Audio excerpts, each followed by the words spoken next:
nuestro Dios. Así que para comenzar hagamos una oración. Padre Celestial, te damos gracias en este día por la bendición que tú nos das de estar aquí para, Señor, juntos escuchar tu palabra, Señor. Pero tu palabra es clara, Señor, que las cosas espirituales se han de discernir espiritualmente, Señor. Es por eso que tenemos una grande necesidad hoy. Y esa grande necesidad es la ayuda de tu Espíritu Santo, Señor. Yo te pido que sea tu Espíritu Santo, Señor, el que hoy hable, Señor, a través de tu palabra y por medio de mi boca, Señor. Porque, Señor, reconocemos que la verdad, Señor, solo tú la tienes. Y es nuestro deseo conocerla. Y es nuestro deseo, Señor, que esa verdad impacte en nuestra vida, que impacte en nuestro corazón, amado Dios. Ayúdanos, Cristo Jesús, a poder, Señor, honrarte hoy a través de la exposición fiel de tu palabra. Es en el nombre precioso de Jesús que oramos y te damos muchas gracias. Amén y amén. Todos, hermanos, hemos escuchado la condición en la que se encuentra nuestro país, ¿verdad? México lindo y querido. Pues si usted estuvo escuchando las noticias, leyendo las noticias en los últimos meses, bueno, lo que ocupa las primeras planas con regularidad, pues es la violencia, la inseguridad que se vive en nuestro país. Desde apenas, ¿se acuerdan? Una joven hallada muerta en una cárcel de Salina Cruz, hasta la admisión de que la muerte de 43 estudiantes fue un delito de Estado. Quien se supone está para velar por nuestro bien, pues cometió un crimen y muy grave. Eso sin mencionar el declive moral en el que nos hallamos como sociedad mexicana. Cada vez más la inmoralidad sexual impera en todos los ámbitos de la vida que nos rodea. Tan solo debemos considerar que México es uno de los países que más escuchan, si no es el que más escucha a un famoso cantante, no te tengo de qué decir el nombre, tú lo conoces, el cual sus canciones pues exaltan la inmoralidad y la depravación sexual. Y bueno, México no ocupa el primer lugar en educación, ¿verdad? No ocupa el primer lugar en ética, pero sí en escuchar a este famoso cantante que exalta la inmoralidad sexual. Vemos la inmoralidad sexual y el declive moral en las series de televisión, desde una caricatura tan inocente de un volador espacial, ¿verdad? Que saben quién es, ¿verdad? No le vamos a hacer propaganda a este astronauta. Y ahora tratando de imponer una ideología que va en contra de la palabra de Dios y de esa manera engañar a nuestros niños. En la televisión, en las redes sociales, donde cada vez vemos una sociedad que valora menos la pureza sexual, el matrimonio, la familia, la integridad, el temor y la reverencia a Dios.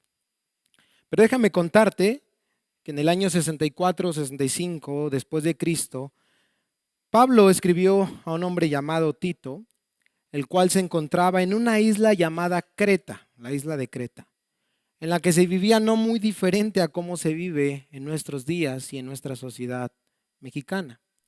La cultura cretense era bien conocida en el mundo antiguo. Un sinónimo para hablar de un mentiroso era la palabra en griego cretizo, ser cretense. Las personas cretenses eran conocidas por su avaricia, por sus vicios y su maldad. En las ciudades de aquella isla reinaba la ansiedad por buscar el pecado. Reinaba la inseguridad, la violencia y la corrupción sexual. ¿A qué te suena? A lo que te acabo de mencionar. Pero todo esto en la isla de Creta comenzó a cambiar cuando el evangelio llegó a esta isla. Las iglesias que se encontraban en Creta comenzaron a hacer luz en medio de la oscuridad. Pero al poco tiempo, lamentablemente, esas iglesias cayeron bajo la influencia de falsos maestros, líderes corruptos, que no les enseñaban sana doctrina ni una vida conforme a ella. Ellos decían ser cristianos, pero lo que estaban haciendo con su enseñanza era arruinar las iglesias y arruinar el testimonio que estas iglesias daban delante de los que no conocían a Dios. Debido a estos líderes corruptos, muchos cristianos de estas iglesias comenzaron a tener hogares y vidas que eran un desastre total. Vidas de inmoralidad, vidas de impiedad, vidas corruptas.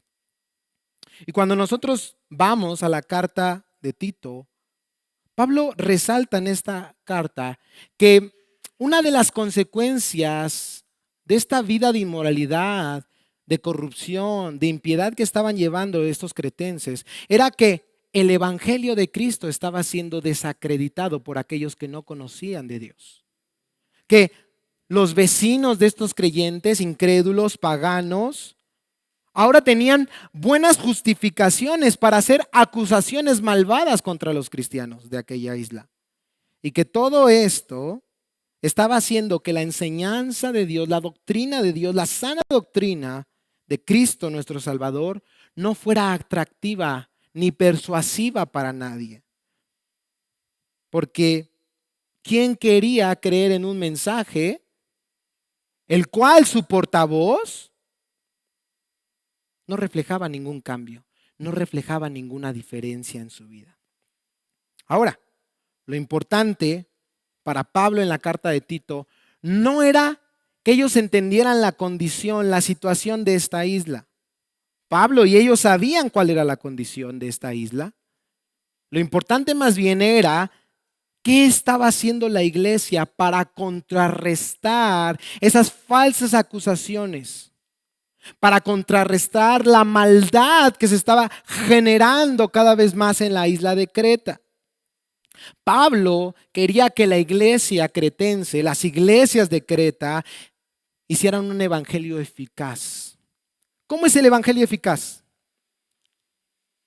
El que proclamamos con nuestra boca, pero también con nuestra vida. La misma clase de evangelismo que debe caracterizarnos a todos y cada uno de nosotros. Porque también nosotros conocemos la condición de nuestro país, pero la pregunta que surge hoy es, ¿qué estás haciendo tú para contrarrestar esa maldad que está surgiendo en nuestro país? Pero bueno, a veces necesitamos que nos den razones para hacer lo que tenemos que hacer. Y en el capítulo 2 de esta carta a Tito, donde te voy a pedir que abras tu Biblia, en los versículos 11 al 15, Pablo le da a estos cretenses las razones para vivir como Dios nos ordena. Y de esa manera lograr hacer un evangelismo eficaz.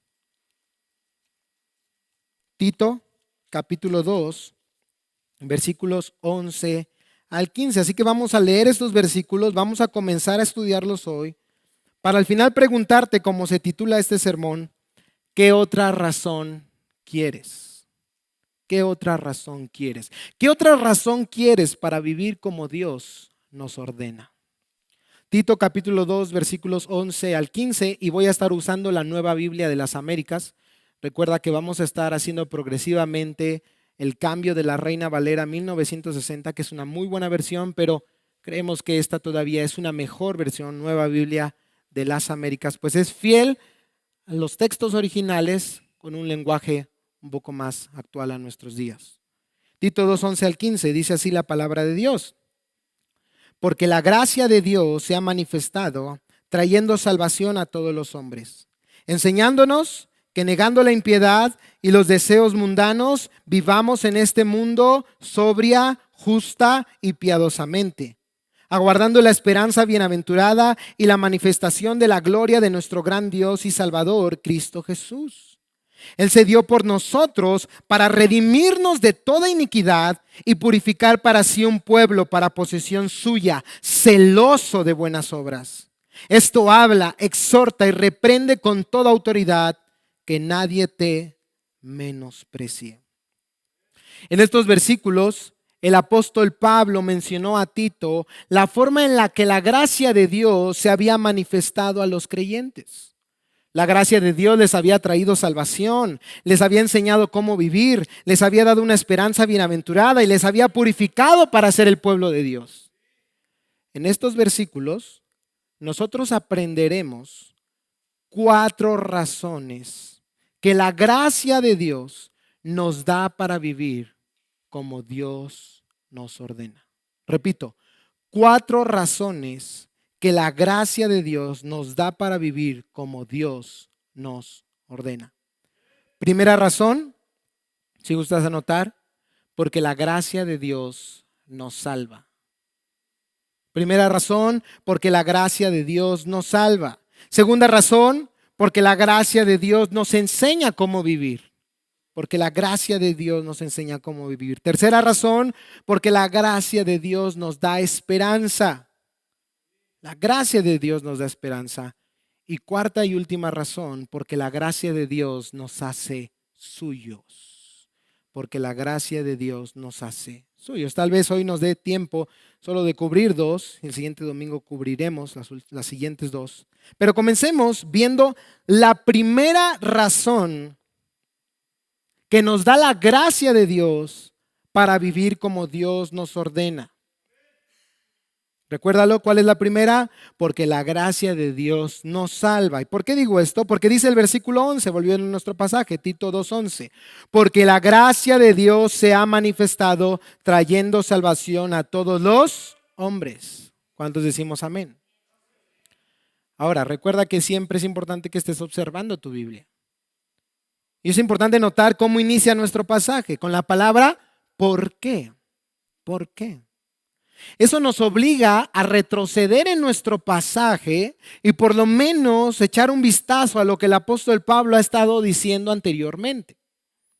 Iniciando desde el capítulo 2, el apóstol Pablo ha estado dando las instrucciones a Tito de cómo debe ser el comportamiento del creyente que ha creído en la sana doctrina. Una vez más, ¿cómo debe ser el comportamiento, del creyente que ha creído en la sana doctrina? Las instrucciones van desde cómo debe ser el comportamiento, por ejemplo, en el versículo 2, observa tu Biblia, de los ancianos. ¿Cómo deben ser? Exacto. ¿Qué más? Prudentes. ¿Qué más? Sanos en la fe, en el amor, bueno, etcétera. Ahora en el versículo 3, ¿cómo debe ser el comportamiento de las ancianas que han creído, que siguen la sana doctrina? Muy bien, tener un porte santo, dice esa versión. ¿Qué más? Enseñar lo bueno, no calumniadoras, no esclavas de mucho vino, ¿no es así? Versículo 4, las jóvenes. ¿Cómo deben ser las jóvenes que han creído, que siguen la sana doctrina? Amorosas de sus maridos, de sus hijos. ¿Qué más? Prudentes, puras, hacendosas. Va a decir, hermana, ay, siempre nos echan a nosotros más, ¿verdad? Hacendosas, amables, sujetas. ¿Cómo deben ser los jóvenes? Versículo 6. Prudentes. ¿Ya ven cómo siempre les echan más a las mujeres? Ah, no es cierto. Ay, amén, dicen, sí es cierto. Los jóvenes deben ser prudentes. ¿Cómo deben ser los siervos? Versículo 11. Sujetos a sus amos, complacientes con ellos, no defraudadores, sino fieles o honestos. Todo esto es, según el versículo 1 del capítulo 2, la vida que está en conformidad ¿a qué? A la sana doctrina. Y cuando ellos viven de esta manera, dice Pablo en el versículo 10, observa tu Biblia, ellos adornan esa doctrina, adornan la doctrina de Dios nuestro Salvador. Es decir, hacen atractivo el mensaje de Cristo a aquellas personas que lo necesitan. Pero ahora, en el versículo 11, y donde comenzaremos a estudiar hoy, Pablo da la base teológica para todo lo que acaba de decirnos en los anteriores versículos. En otras palabras, el apóstol ya les ha dicho lo que deben hacer. Ya lo leímos, prudentes, castos, reverentes. Pero ahora, a partir del versículo 11, va a comenzar a decirles por qué deben hacerlo. ¿Escuchaste bien? Ya les dijo qué es lo que tienen que hacer. Pero gloria a Dios, porque la Biblia nos da, no solamente dice, haz esto y ya, cállate. No. La Biblia todavía se digna a explicarnos por qué tenemos que hacerlo. Versículo 11. ¿Por qué deben hacerlo? Porque la gracia de Dios, dice Pablo, se ha manifestado trayendo salvación a todos los hombres. Me atrevo a decir que, comenzando en este versículo 11 y hasta el versículo 14, que es lo que vamos a estudiar, encontramos el corazón mismo de esta carta. Es más, podemos decir que aquí está el corazón mismo de la sana doctrina y de la vida cristiana. Cuando alguien te pregunte por qué haces lo que haces, por qué te comportas de esa manera, tienes que llevarlo a esto. Aquí está la explicación. Es el evangelio mismo. La base de la vida cristiana es el evangelio mismo. ¿Por qué, Pablo? ¿Por qué debo ser humilde, honesto, sumiso, amoroso, prudente, etcétera? Dice Pablo, porque la gracia de Dios se ha manifestado. Ahora, para muchos esto no suena muy lógico. La mayoría de veces que la gente piensa en la conducta de la vida que dicta la religión, es una conducta que es motivada por muchos aspectos, como por ejemplo el temor. ¿Haz esto o a dónde te vas a ir? Al infierno. O la vanagloria. Haz esto y te vas a ganar tu salvación.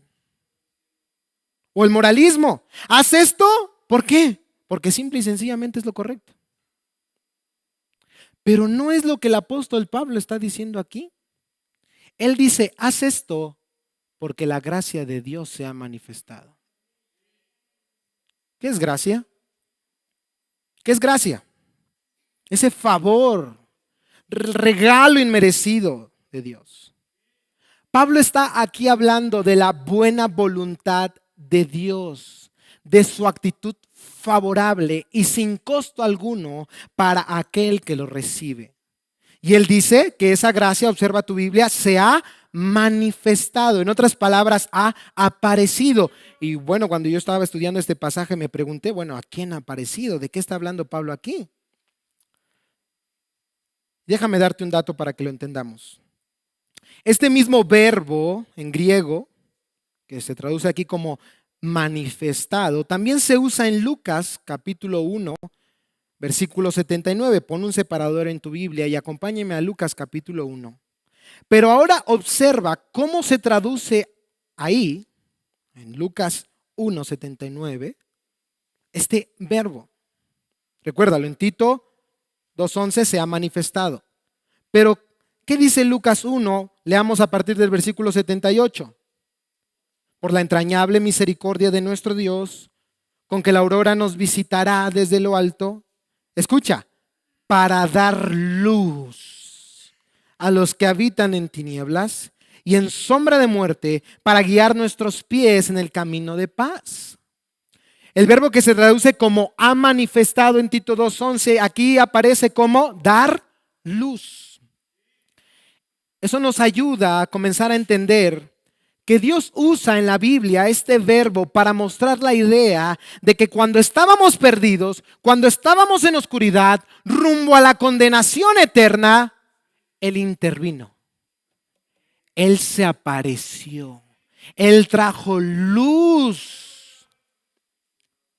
Ahora quiero que me pongas mucha atención. Porque Dios, pudiendo ignorarnos, pudiendo ignorar nuestra condición, escucha bien, hermano, hermana, Él se humilló para mirarnos. Él se humilló para mirar nuestra condición, porque Dios no necesita de nosotros. Lo que nosotros merecíamos era la condenación eterna, el castigo eterno por nuestros pecados. Sin embargo, ¿qué hizo Dios? Él se manifestó. Él apareció en luz. Él se humilló para mirar nuestra condición y escucha bien, y hacer resplandecer su rostro sobre nosotros. Ahora, ¿por qué te digo esto último? ¿Has leído alguna vez esa frase en los Salmos? Se repite constantemente. Señor, haz resplandecer tu rostro sobre nosotros. una palabra, una frase más bien, que habla de un deseo de ser favorecidos por Dios. Señor, haz resplandecer tu rostro sobre tu siervo. Bueno, cuando los eruditos que tradujeron el Antiguo Testamento del hebreo al griego, en la famosa traducción llamada Septuaginta, cuando se encontraron con esta frase, que por ejemplo podemos leer en el Salmo 67, versículo 1, Salmo 67, 1, que dice: Dios tenga piedad de nosotros y nos bendiga y haga resplandecer su rostro sobre nosotros. La palabra que eligieron en griego para traducir el verbo hebreo resplandecer, ¿qué crees? Es la misma palabra en griego que usa Pablo en Tito 2:11 para hablar de la manifestación de la gracia de Dios. Pero hay algo muy interesante, y como lo puedes ver ahí en el Salmo 67:1. Si tú lees los salmos, esta frase siempre se encuentra a manera de petición. Señor, haz resplandecer tu rostro sobre nosotros. Y yo les pregunto hoy, ¿cuántos tienen esta petición? ¿Cuántos hoy quisieran decirle a Dios: Señor, haz resplandecer tu rostro sobre mí? Quiero, Señor, ser favorecido por ti. Quiero tener tu favor, quiero tener tu misericordia. Pero observa lo que Pablo le está diciendo a Tito en nuestro pasaje. Tito, el Señor ya ha hecho resplandecer su rostro sobre nosotros. No tenemos que pedirlo. Él ya nos ha mirado. Su gracia y su favor se han manifestado. El Señor, amado hermano, ya ha hecho resplandecer su rostro sobre nosotros. Eso es glorioso. ¿Para qué? ¿Para qué el Señor ha hecho esto? Dice Pablo, volviendo a nuestro pasaje, Tito 2:11, para traer salvación. La gracia de Dios se ha manifestado para traer salvación. En el griego esta palabra refleja un medio o instrumento que produce el estado de ser preservado del peligro o juicio. Eso significa que Dios no solamente nos miró con compasión y dijo: pobrecitos, ¿cómo están sufriendo? No. Él hizo algo para salvarnos. Él nos extendió la mano. Él proporcionó el medio para ser salvados del juicio que merecíamos. Pero yo pregunto, ¿y quién es ese medio?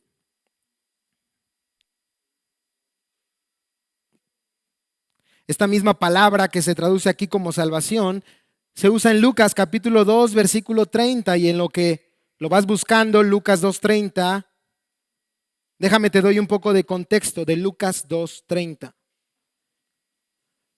Después del nacimiento de Jesús y de su debida circuncisión a los 8 días de vida, conforme a la ley de Moisés, sus padres subieron a Jerusalén para presentarle ante el Señor.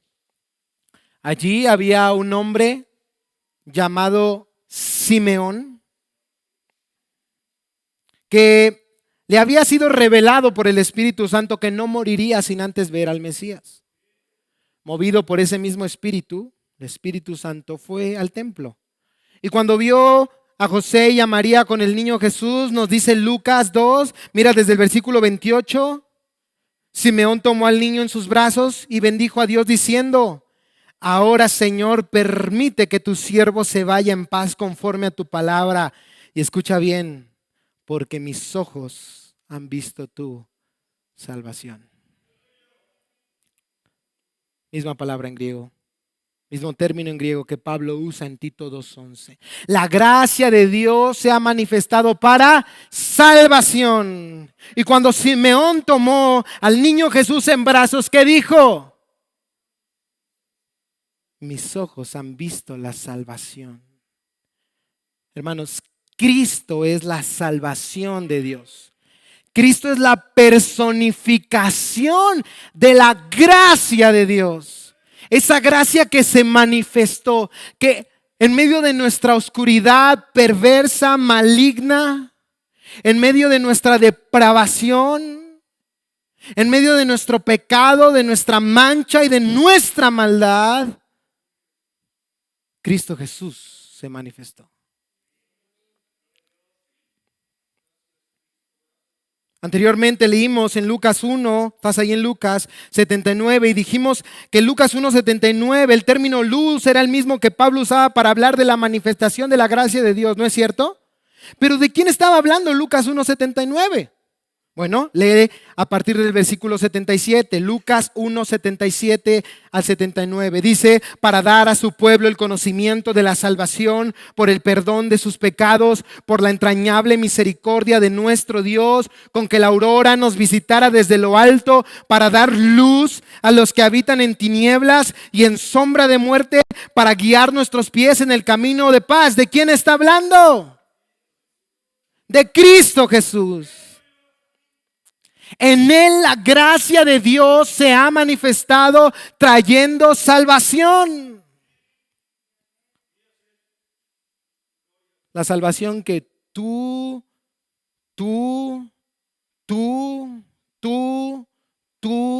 y todos nosotros necesitamos. Mira el lenguaje que las Escrituras usan para hablar de este acontecimiento del que Pablo está hablando en Tito 2:11, la manifestación de la gracia de Dios. Acompáñame a Isaías capítulo 60. Isaías capítulo 60. Mira esta profecía. Isaías 60, 1 al 3.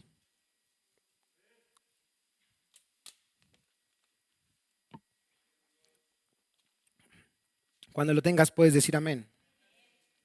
Dice así, Isaías 60, 1 al 3. Levántate, resplandece, porque ha llegado tu luz. Y la gloria del Señor ha amanecido sobre ti. Porque tinieblas cubrían la tierra, ¿no es cierto?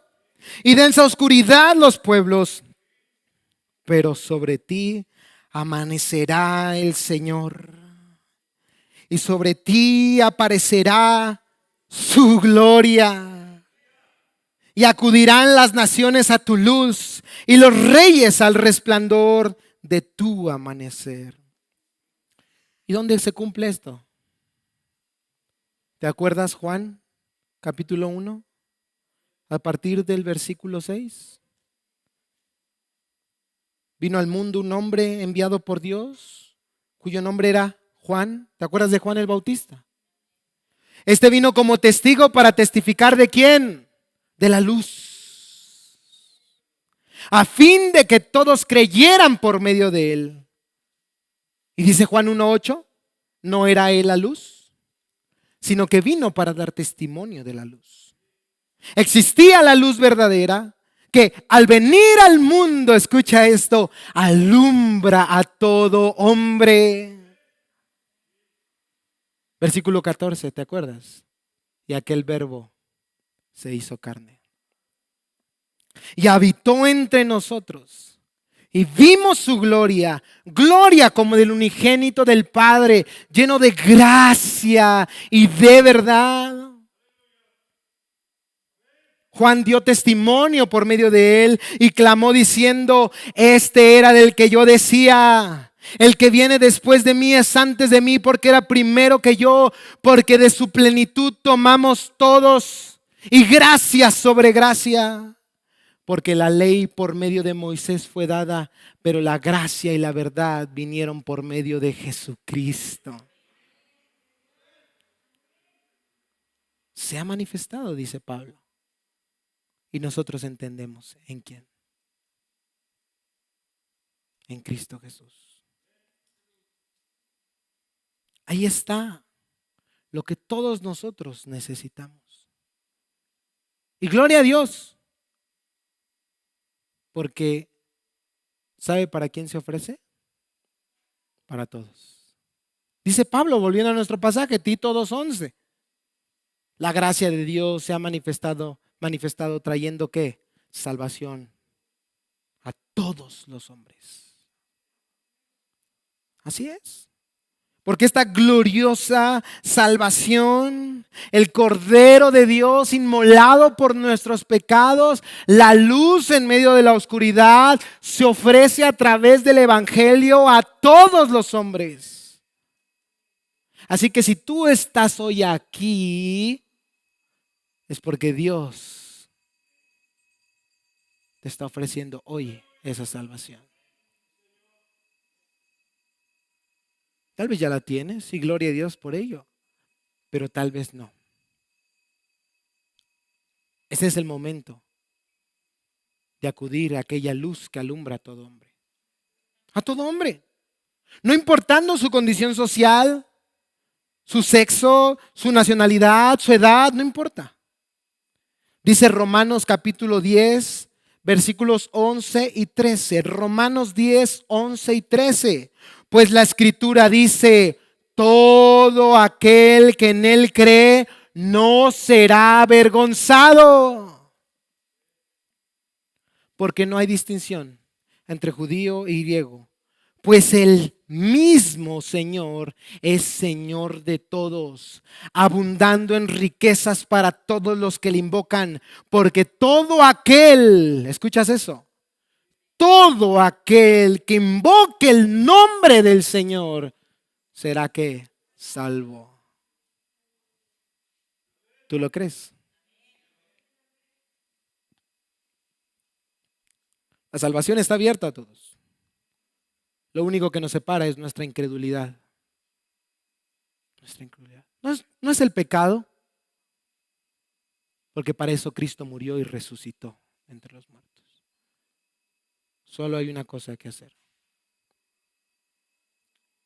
humillarnos delante de Él y reconocer en fe que solo Él puede salvarnos.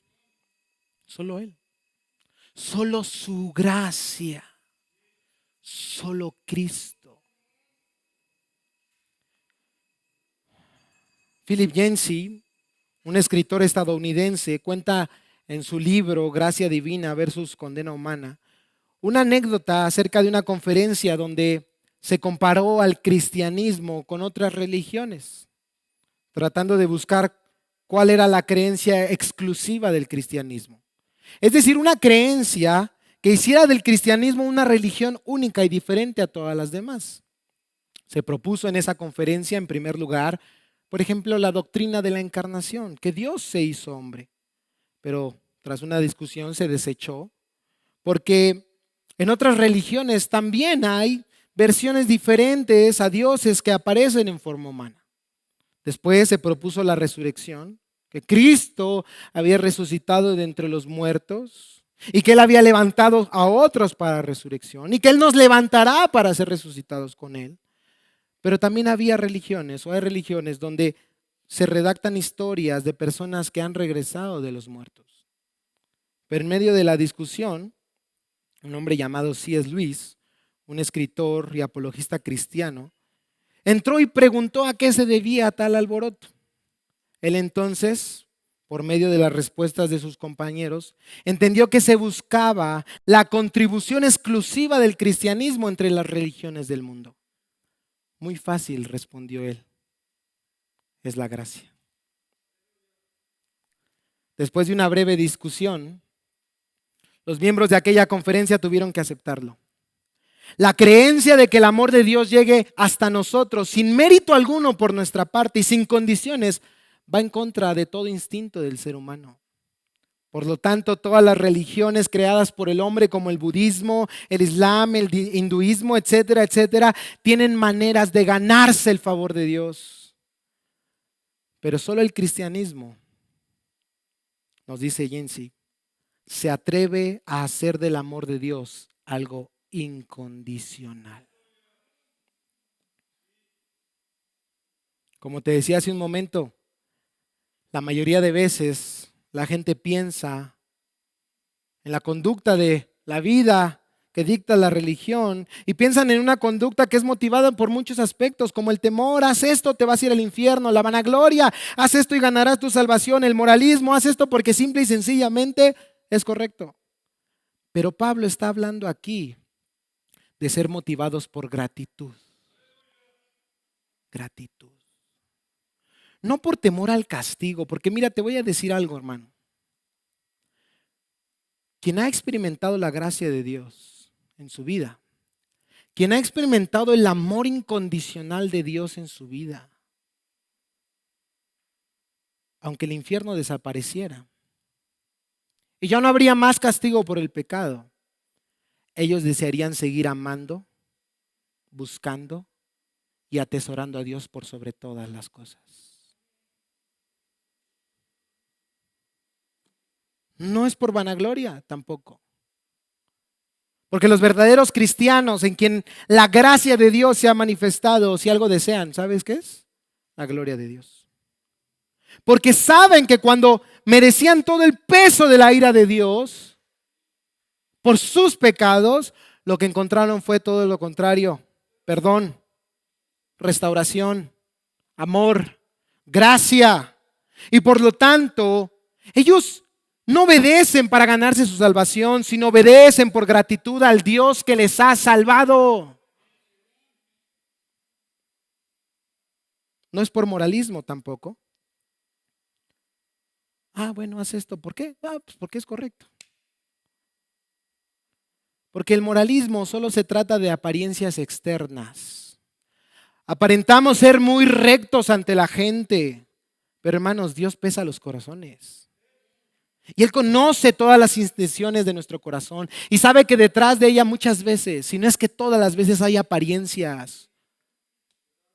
Un corazón no regenerado.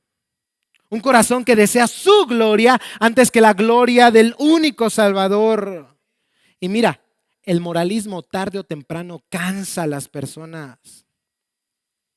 Tarde o temprano, las motivaciones que guían a tu corazón para hacer lo que tienes que hacer desaparecerán. Bueno, hago esto porque mis padres, es lo que mis papás quieren. ¿Y qué va a pasar cuando tus padres no estén? Bueno, hago esto porque es que el trabajo. ¿Y qué va a pasar cuando te quedes sin trabajo? Hermanos, pero la gracia y el amor de Dios permanecen para siempre. Entonces yo te pregunto hoy, como se titula esta predicación, ¿qué otra razón quieres? ¿Qué otra razón quieres para vivir como Dios nos ordena en su palabra vivir? Debemos vivir como Dios nos ordena porque la gracia de Dios nos ha salvado. ¿Qué otra razón quieres para amar a Dios sobre todas las cosas? ¿Qué otra razón quieres para venir hoy con arrepentimiento y fe delante de Él? Para dejar a un lado tu pecado y arrepentirte delante de ese Dios que nos ha mostrado una y otra vez su amor. Para hacer a un lado tu apatía, tu pereza, tu arrogancia, tu orgullo. Es necesario que hoy nos dejemos mejor asombrar por el amor salvífico de Dios. Hermanos, aquí podríamos terminar este estudio. ¿Qué otra razón quieren? ¿De verdad? ¿Qué otra razón quieren, hermanos, para comprometerse con la iglesia? ¿Qué otra razón quieres para servir a tus hermanos? ¿Qué otra razón quieres para comportarte en santidad tanto aquí como allá afuera? ¿Qué otra razón quieres para dejar ese pecado que tanto te deleita, pero que te llevará a la condenación eterna? Si no es suficiente esto para ti, hermanos, déjame decirte que estás despreciando lo más valioso que Dios tiene para darte, a su Hijo Jesús. Pero bueno, si esta razón no te basta, la Escritura en este pasaje nos da una segunda. Una segunda razón por la cual debemos vivir como Dios nos ordena. La primera, recuérdalo, fue porque la gracia de Dios nos salva. Pero la gracia de Dios no solamente nos salva, sino también la gracia de Dios nos enseña cómo vivir.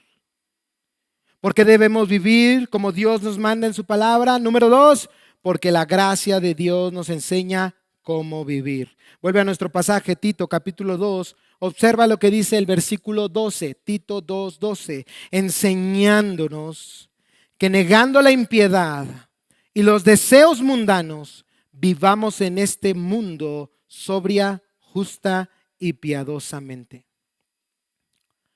Pablo nos dice que la gracia que se ha manifestado para salvación tiene una enseñanza para nosotros.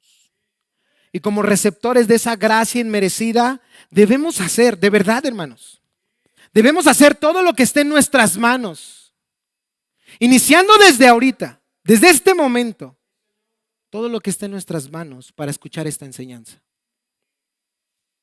La gracia de Dios, dice Pablo, está enseñándonos. Un verbo relacionado con la formación de los niños, los cuales, sí o no, necesitan educación, enseñanza, dirección, instrucción y a veces disciplina. ¿Sí o no? ¿Lo ocupan sus hijos esto? ¿Lo ocupan mis hijos esto? Claro que sí. Pero ¿qué cree? No solamente los niños lo ocupan, también nosotros como creyentes lo ocupamos. Gloria a Dios, porque la gracia de Dios, nos dice este texto, nos lo proporciona. Ahora, Pablo no está hablando aquí de una educación meramente informativa. Está hablando de una educación práctica. Una enseñanza que no solo llena tu mente de información, sino aquella que te instruye, te exhorta, te empuja a hacer algo. Esto se refleja en el uso de 3 verbos a continuación que hablan de acción. 1 en manera negativa, observa el texto, negar. Y 2 en manera positiva, vivir y aguardar. Hay algo que tenemos que negar. Hay una manera en la cual debemos vivir y hay algo que aguardar. Eso es lo que la gracia de Dios nos va a enseñar. Es decir, Pablo está argumentando aquí que todo creyente en el cual se ha manifestado la gracia de Dios será llevado a actuar de una manera. ¿Sí o sí? ¿Escuchaste eso? Sí o sí. Específicamente, observa el texto, será enseñado a negar, o como puede ser traducido también esta palabra en griego, a rechazar, incluso a repudiar una forma de vida mundana, pero a la vez será enseñado a ¿qué? A vivir en este mundo una vida que se ajusta a los mandatos de Dios. Porque a veces nos conformamos solo con no hacer ciertas cosas. Ay, hermano, es que yo no tomo coca. Ay, hermano, es que yo no como pan de muerto. Yo no pongo árbol de Navidad. Ay, qué santo eres, no, hombre. Espérame tantito y ahorita te ponemos aquí. Hermano, eso no es suficiente. Es fácil no tomar un refresco, es fácil no comer un pan, es fácil no poner un triste árbol ahí. Pero rechazar la impiedad y los deseos mundanos. Y ojo, no basta solo con no hacer ciertas cosas. Hay algo que hacer. Observa el segundo verbo, vivir, aguardar. No basta solo con que no hagas ciertas cosas. Vas a contrarrestar la vida que se prohíbe en la palabra de Dios, viviendo de la manera en la que Dios te ordena en su palabra. Así que mira cómo se contrapone estas ideas entre sí. Primeramente, el cristiano está llamado por la gracia de Dios a negar una cosa. ¿Qué? Dígamelo. ¿Están observando el texto? ¿Qué está llamado a negar el creyente? La impiedad. Asedia en griego. Refleja esta palabra una vida que no toma en cuenta el orden establecido por Dios y que se traduce en una vida de desobediencia y falta de respeto hacia Dios. ¿Escuchaste? Una vida que no toma en cuenta el orden establecido por Dios y se traduce en una vida de desobediencia y falta de respeto hacia el Creador. El término contrario es eusebia. ¿A qué te suena? Eusebia. A un nombre, ¿no? ¿Alguien conoce a alguna Eusebia o algún Eusebio? Bueno, la palabra en griego, eusebia, que habla de una vida piadosa, de amor, de respeto hacia Dios. Una clase de vida, la vida piadosa, a la que las cartas pastorales, que es primera y segunda de Timoteo y Tito, en la que nos encontramos hoy, hacen un énfasis especial. Solo como dato, de 15 veces, que esta palabra piedad aparece en el Nuevo Testamento, 10 tan solo. 10 de esas 15 aparecen en las cartas pastorales. Hace un énfasis constantemente estas cartas a vivir una vida piadosa. La razón histórica es muy interesante. El término asedia, impiedad, en un sentido muy primario, muy original, significaba desprecio por el orden establecido. Pero en tiempos del mundo griego, uno de los órdenes establecidos era adorar a los dioses paganos. El rechazar a los dioses griegos, paganos, era considerado como asedia, impiedad. Entonces, ¿qué eran los cristianos que rechazaban adorar a los dioses paganos a los ojos de los griegos? Impíos, exactamente.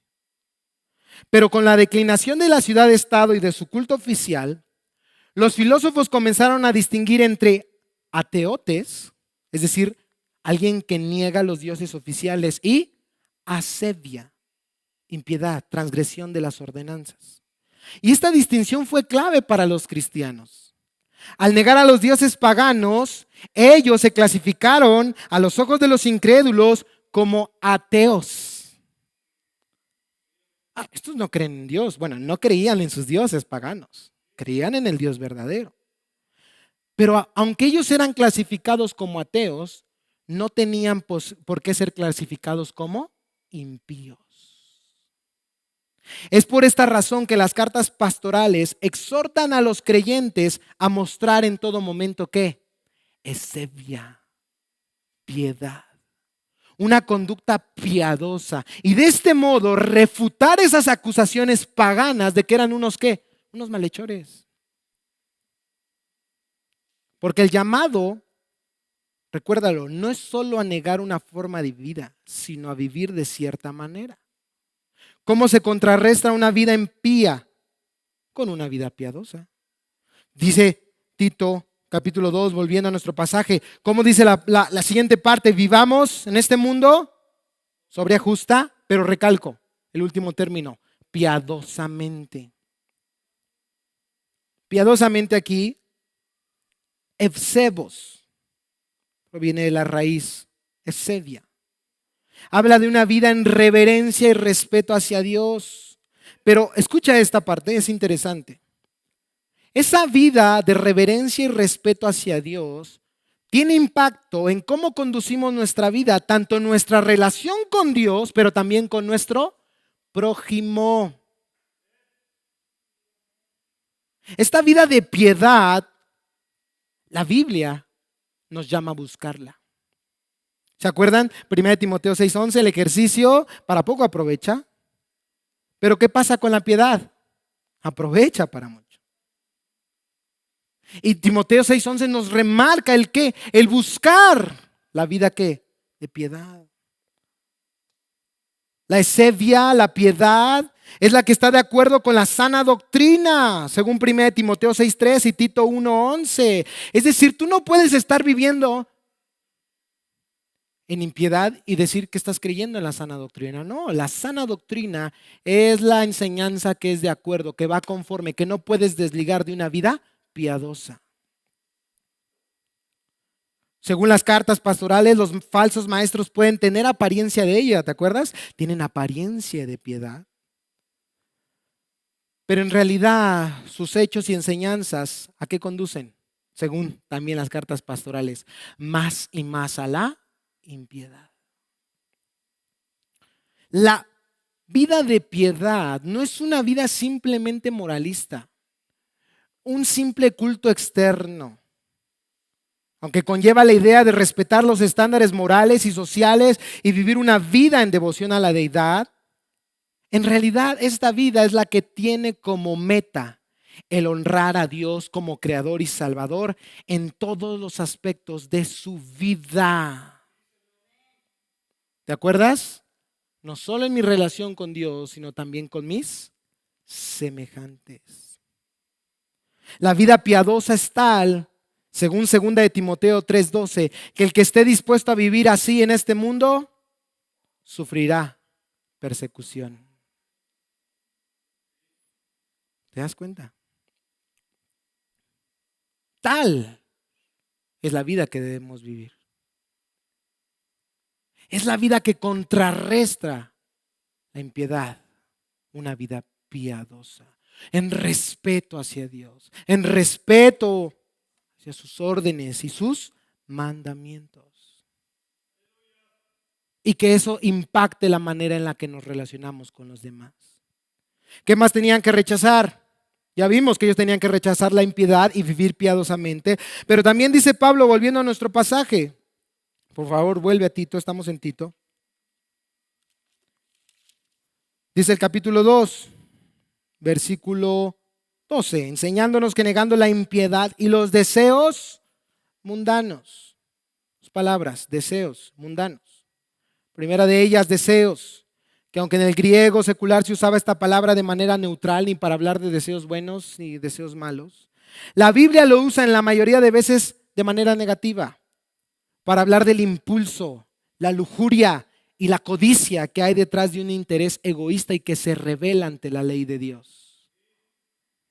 Esto se hace más claro al unirle la siguiente palabra, mundanos, cósmicos en griego. ¿Qué te suena? Cosmos. Algo terrenal, opuesto a lo celestial. Algo que es rebelde hacia Dios, aunque temporal. ¿Te acuerdas que de estos deseos habla el apóstol Juan en su primera carta, primera de Juan, capítulo 2, si me acompañas, versículos 15 al 16? Juan está hablando acerca de lo mismo que Pablo está diciendo aquí. Primera de Juan 2, 15 al 16. No amen al mundo ni las cosas que están en el mundo. Si alguien ama al mundo, el amor del Padre no está en él. Dice primera de Juan 2, 16, porque todo lo que hay en el mundo, la pasión, es el mismo término en griego deseos, la pasión de la carne, la pasión de los ojos y la arrogancia de la vida no proviene del Padre, sino del mundo. Entonces, ¿qué es lo que nos enseña la gracia de Dios? La gracia de Dios nos enseña a rechazar todo sistema de pensamiento, deseos y acciones que van conforme a la impiedad de este mundo y no conforme a la voluntad de Dios. ¿Te das cuenta? Lamentablemente, hermanos, cuando observamos la iglesia de Cristo en este siglo, parece que está pasando todo lo contrario. La iglesia se está adaptando más a los estándares de este mundo. Bueno, ¿qué tiene de malo? Ay, la Biblia no dice específicamente, no hagas esto, no hagas aquello. Bueno, tal vez así tú lo quieras ver, pero porque tienes el entendimiento bien cerrado, mano. Porque la Biblia es clara, hermanos.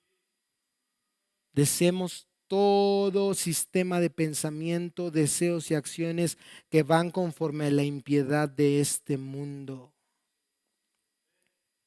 Todo lo contrario, ¿cómo nos enseña a vivir la gracia de Dios? A vivir en este mundo sobria, justa. Y ojo, vivir en este mundo, porque nadie dice que te vayas de monje a tu casa. Ay, San Emilio purísimo. No, vivir en este mundo, porque vivimos en este mundo, pero no somos de este mundo. Nuestro llamado, recuérdalo, es hacer la sal, la luz de este mundo. ¿Qué hacemos con la sal? Ay, qué bonita. Ahí está la sal. Ay, sí, como hace resaltar mi microondas. ¿Qué hacemos con la sal?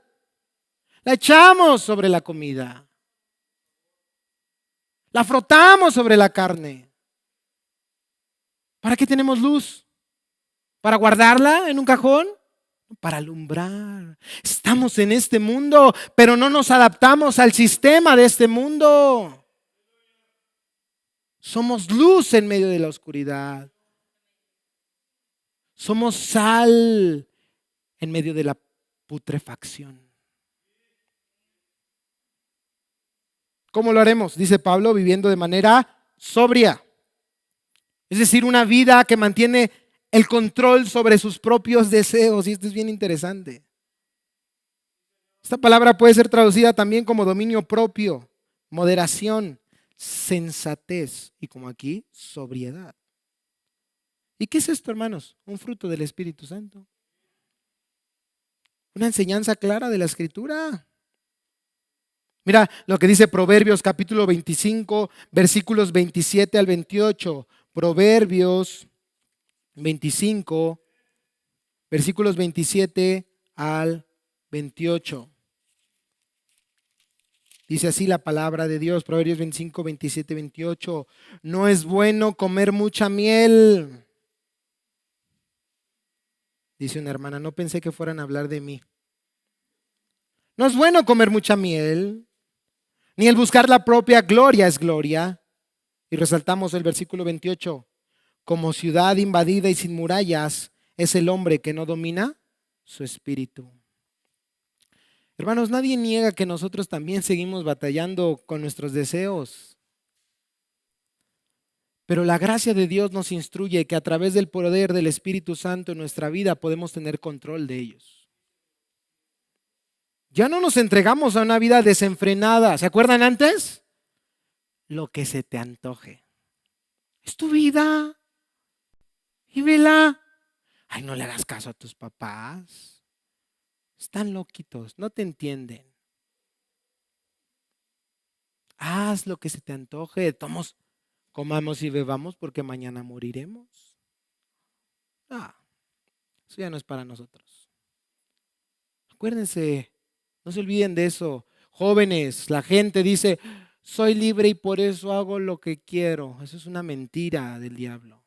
Eres esclavo del pecado y por eso no puedes dejar de hacer lo que haces. Pero como creyentes, claro que sí, podemos renunciar a la impiedad y a los deseos mundanos y vivir sobria, justa y piadosamente.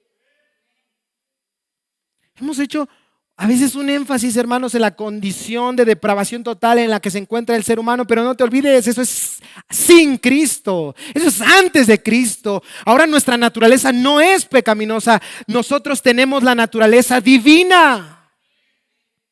Y claro que podemos decirle no al pecado, antes no, porque no teníamos vida espiritual, pero ahora claro que sí, podemos renunciar al pecado, podemos decir no a la maldad, no a la injusticia, no a cualquier ofrecimiento impío de este mundo. Todo lo contrario, ¿cómo debemos de vivir? Justamente, dice. Es decir, una vida que está en conformidad con las normas morales o sociales. ¿Te das cuenta cómo esta idea está desenvuelta en todo el pasaje? O sea, no solamente es importante estar bien con Dios, hay que dar un buen testimonio a los demás, hay que tener una relación correcta con los demás, con nuestros vecinos, con amigos, con compañeros, con familiares, con la sociedad misma, respetando a nuestras autoridades, siendo honestos, justos. Esto es una vida legítima, no pirata, no chafona, legítima. Es lo que Pablo está diciendo aquí con esta palabra, justa. Hermanos, como cristianos, estamos llamados a vivir una vida legítima. Si hoy hiciera alguien un examen, un escrutinio de nuestra vida, que Dios lo hace, ¿eh? ¿Tu vida como cristiano es legítima? Cuando cometes una infracción, ¿pagas multa o das mordida? ¿Qué te hace diferente a los paganos? ¿Qué te hace diferente a los que no conocen a Dios? Cuando conduces, ¿te pasas los altos y se la refrescas al que te rebasó? ¿Qué te hace diferente a este mundo? Cuando presentas un examen en la escuela, ¿haces trampa? ¿Estás robando en tu trabajo? ¿Estás siendo deshonesto? Es más, ¿estás siendo perezoso? ¿Qué te hace diferente? ¿Por qué piensas que estás viviendo una vida justa? Cuando estás con tus compañeros y amigos, ¿cómo te comportas? ¿Eres uno aquí y otro allá afuera? ¿Cuál es tu forma de hablar, de pensar, de actuar con aquellos que no conocen a Dios?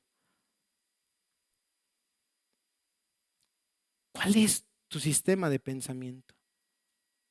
Yo les exhorto, padres, ya se ha hecho normal que los hijos se junten, no se casen, sino que vivan en fornicación. ¿Qué es eso, hermanos? Y que salgan con su domingo 7, como decíamos. Hermanos, ¿qué nos hace diferente entonces al mundo? Ay, bueno, hermano, es que el tiempo está cambiando. Ay, hermano, pues ya es normal, ya como que el matrimonio pasó de moda. No, hermanos, la palabra de Dios permanece para siempre. Y una vida justa, piadosa, sobria, es lo que ha demandado siempre, siempre.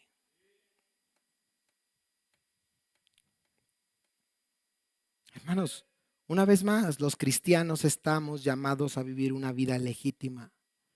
¿Con qué propósito? Miren lo que dice Primera de Pedro 2:12. Ya estamos terminando. Primera de Pedro 2:12.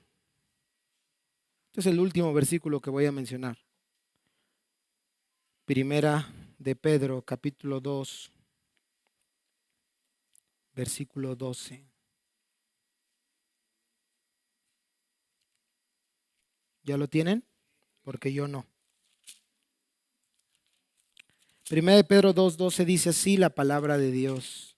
Y no te olvides, palabra de Dios. Mantengan entre los gentiles, es decir, entre los que no conocen a Dios, una conducta irreprochable, a fin de que en ello que les calumnian como malhechores, ¿te acuerdas? Lo que estaba pasando en Creta. Los cristianos son igual que nosotros. Entonces, ¿para qué creer en lo que ellos creen? ¿Para qué adorar al Dios que ellos adoran?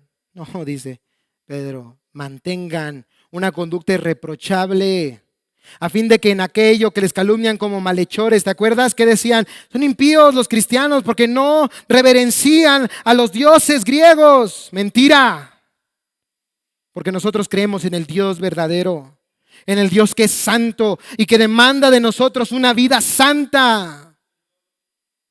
Ellos, por razón ¿de qué? De las buenas obras de ustedes, al considerarlas, glorifiquen a Dios en el día de la visitación. ¿Te das cuenta? Es lo mismo que Pablo le está diciendo aquí a Tito, este hombre encargado de corregir lo deficiente en las iglesias de Creta. Iglesias que habían perdido su buen testimonio ante los que no conocían a Dios y habían hecho que el mensaje del evangelio no fuera atractivo para nadie. La pregunta es, ¿qué estás haciendo hoy para hacer atractivo el mensaje a este mundo que no conoce a Dios? El mensaje de Cristo. Hermanos, ya basta de que nos conformemos a simples reglas externas. Porque ¿qué crees? Que los falsos maestros que estaban acechando a las iglesias en Creta no eran libertinos, ¿eh? Ay, hagan lo que quieran. No, eran legalistas. Circuncídense, lávense las manos, hagan esto y aquello y aquello. Cosas que no tenían nada que ver con la palabra de Dios. Y a veces hemos caído en el error de, bueno, ¿por qué te conocen? No te conocen por ser honesto, no te conocen por ser honrado, por ser justo, por ser piadoso, por tener temor de Dios. No, es que usa falda. Hermanos, hasta una pagana, hija del diablo, se puede poner falda. Qué bueno que procures tu arreglo externo. Es también una orden de parte de Dios.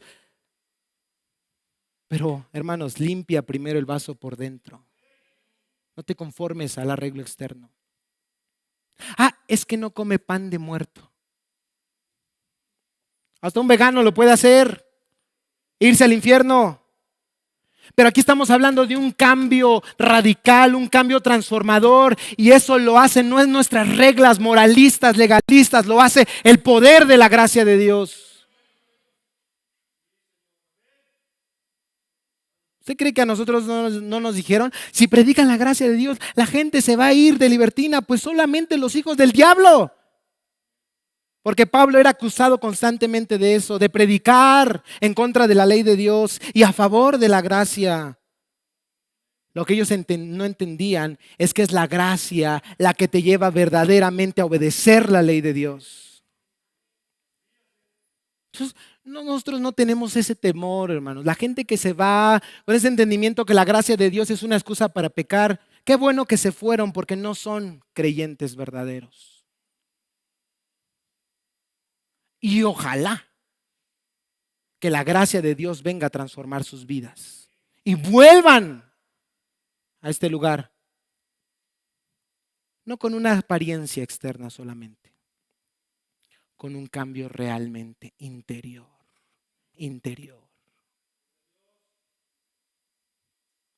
¿Sí me entienden? ¿O no? Hermanos, ¿quién quiere escuchar un mensaje que puede sonar muy bonito, pero que en la vida del que lo profesa no ha generado un cambio? Porque la gente no lee la Biblia, ¿eh? Si algunos cristianos no la leen, menos la gente. Pero ¿saben a quién sí leen? A nosotros, nuestra vida. Estamos en la mira de este mundo. Ahora tú me dirás, hermano, reconozco que he fallado, pero ¿qué debo hacer? Otra vez, reglas legalistas, no comas, no toques, no hagas, no, eso no es lo que Pablo está diciendo aquí. Él te está diciendo que recuerdes el Evangelio. Él te está diciendo que recuerdes la gracia que te ha salvado, que sin merecer nada te lo ha dado todo. Porque en alguien que la gracia de Dios se ha manifestado, rechazará con todas sus fuerzas la impiedad, los deseos mundanos y vivirá sobria, justa y piadosamente. Así esto llegará a ser un testimonio de que Dios verdaderamente salva, no solo del infierno futuro, sino también del pecado en el presente. Que el Señor salva no para dejarnos en la condición en la que estábamos, Dios nos salva para hacernos santos. Porque déjame decirte para terminar, que aunque durante esta enseñanza escucharemos, junto con el próximo domingo, con la ayuda de Dios, 4 razones para vivir como Dios nos manda, hay una quinta razón que está implícita en esas 4. Debemos vivir como Dios nos manda, porque Dios quiere usar nuestra vida para que el mensaje del Evangelio impacte a todos aquellos que nos rodean. Así que hoy, hermano, hoy, no mañana, hoy, esto es urgente. Piensa en tus hijos. De verdad, piensa en tus hijos. Oramos, Señor, mis hijos. Pero ¿qué estás haciendo tú? ¿Qué ejemplo les estás dando? Piensa en tu familia, en tus hermanos, en tus primos, en tus tíos, en tus abuelos, en toda esa gente que no ha conocido al Señor y que tú conoces al Señor, pero ¿qué testimonio les estás dando?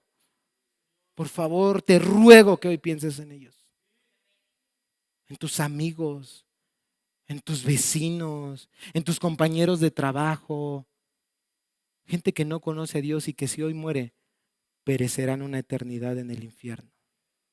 Piensa en ellos hoy. Y a la vez, piensa en ti. ¿Realmente has conocido la gracia de Dios? ¿Realmente has experimentado el poder del Evangelio? ¿Has renunciado a confiar en ti y en tus buenas obras y en tus buenas acciones para venir y humillarte y rendirte a los pies de Cristo y decir, Señor, no soy nada, no soy nadie, pero tú eres mi Salvador? Tú eres un poderoso Salvador. Tú eres el Señor de mi vida. Yo reconozco que tú viviste la vida que yo jamás podré vivir y que tú padeciste la muerte que yo merezco morir a causa de mis pecados. Oremos juntos. Padre,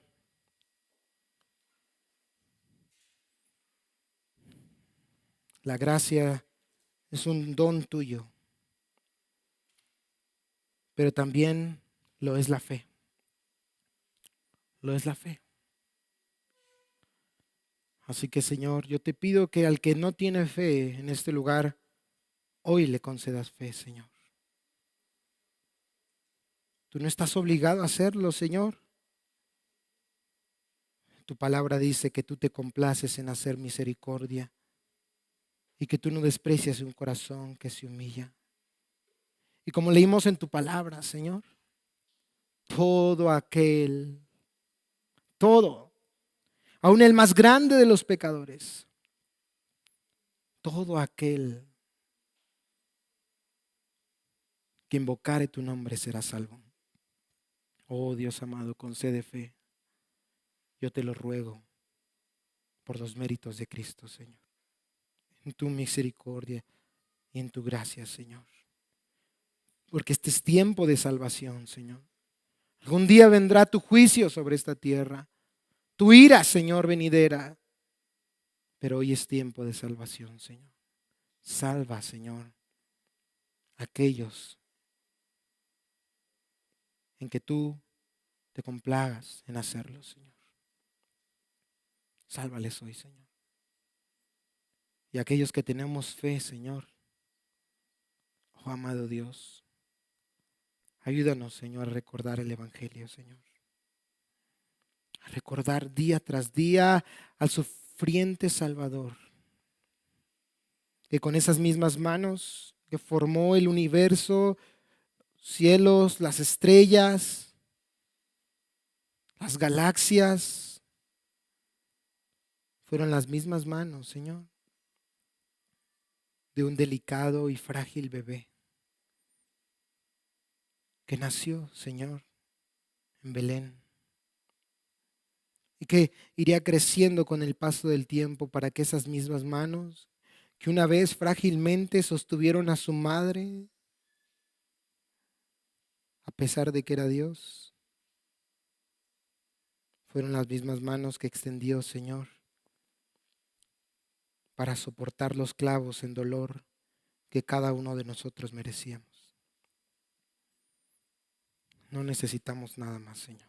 Tenemos a Cristo y Él es suficiente. Suficiente para vivir en santidad, en rectitud, en piedad. Oh amado Dios, pero hemos pecado delante de ti. Hemos pecado una y otra vez, Señor. Nos hemos amoldado de una u otra manera los estándares de este mundo. No hemos sido diferentes, Señor. Pero perdónanos hoy y danos esa gracia para seguir adelante, Señor. Esa gracia que se encuentra solo en Cristo Jesús y que en realidad ya nos has dado. En el nombre precioso, glorioso y majestuoso de tu Hijo Jesús oramos, por sus méritos y no por los nuestros. Amén y amén.